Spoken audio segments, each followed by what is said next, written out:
இன்னைக்கு என்ன பார்க்க போறீங்கன்னா, இன்னைக்கு இந்த காயை வச்சு சமையல் செய்ய போறேன் நான். வாங்க பார்ப்போம்.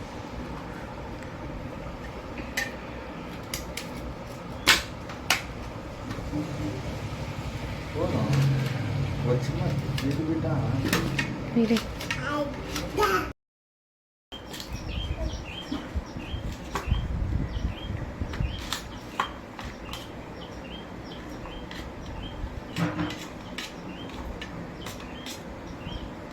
இங்கே பாருங்கள், நான் காய் அரிஞ்சிட்டே இருக்கேன். தம்பி விடவே மாட்டேறான். நிறைய இருக்குது. தக்காளி தூக்கி எட்டி போட்டுறான் பாருங்க. அதுவும் இந்த காய் இன்னைக்கு புதுசாக சமைக்க போகிறேன். இது என்ன செய்யுதுன்னு எனக்கு தெரியலனால காரம் சமைக்க போகிறேன். உங்களுக்கு தெரிஞ்சால் கமெண்ட் சொல்லுங்கள். அது எப்படி இருக்குன்னே தெரியல. ஃபஸ்ட்டு டேஸ்ட்டெல்லாம்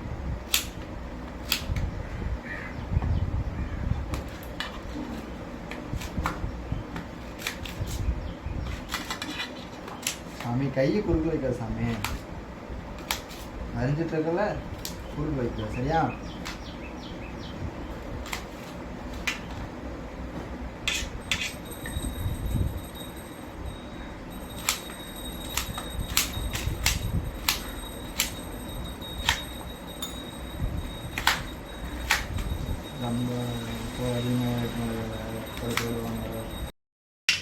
எண்ணெய் போட்டாச்சு, கடுவும் போட்டாச்சு.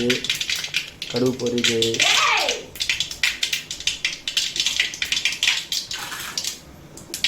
அடுத்தது ஆயில் போட்டுக்கலாம்.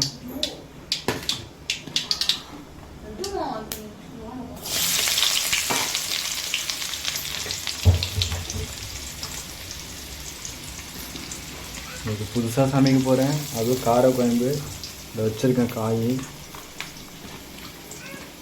அது என்ன செஞ்ச வரைக்கும் சமைச்சதே இல்லை. பார்ப்போம், சமைச்சு பார்ப்பேன். இல்லை பொரியல் பண்ணுற காயாக தெரியல.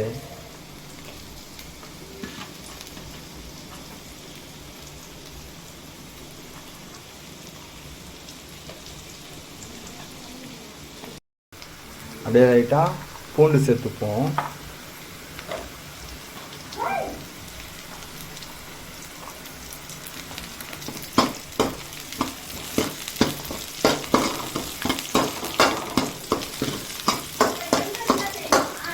எங்கே இருந்தான் தம்பி? அது வேறு சேட்டை பண்ணிட்டான். அப்படியே பக்கத்தில் சோறும் வச்சிட்ருக்கோம், சாப்பாடு.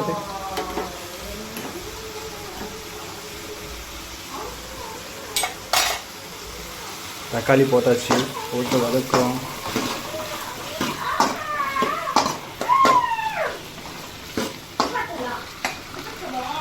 கட் பண்ணி வச்ச காயை போட்டுருவோமா?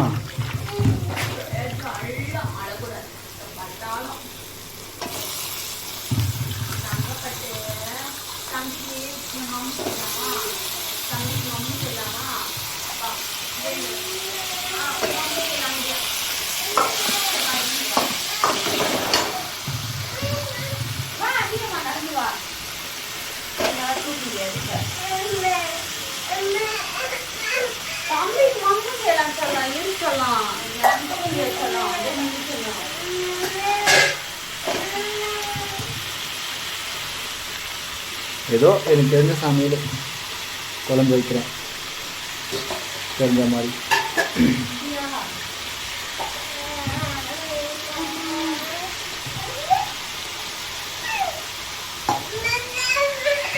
கொஞ்ச நேரம் கம்மி போட்டாச்சு.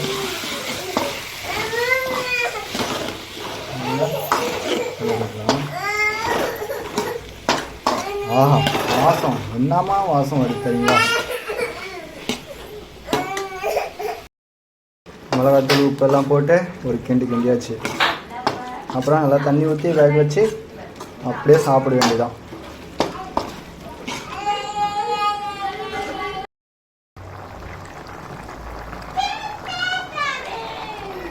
சாப்பாடு செஞ்சாச்சு, சாப்பாடும் போட்டாச்சு. நீங்கள் பாருங்கள், சாப்பாடு செஞ்சாச்சு, சாப்பாடு போட்டு வந்தாச்சு. 2 பேருக்குமே சாப்பிட போகிறோம்.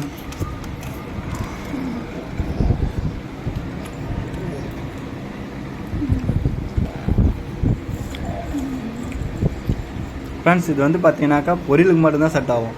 குழம்புக்கு கார குழம்புக்குலாம் செட் ஆகாது. பொரியல் அல்லது சாம்பார் தான் செட் ஆகும். ஓகே பாய், நெக்ஸ்ட் வீடியோவில் பார்ப்போம்.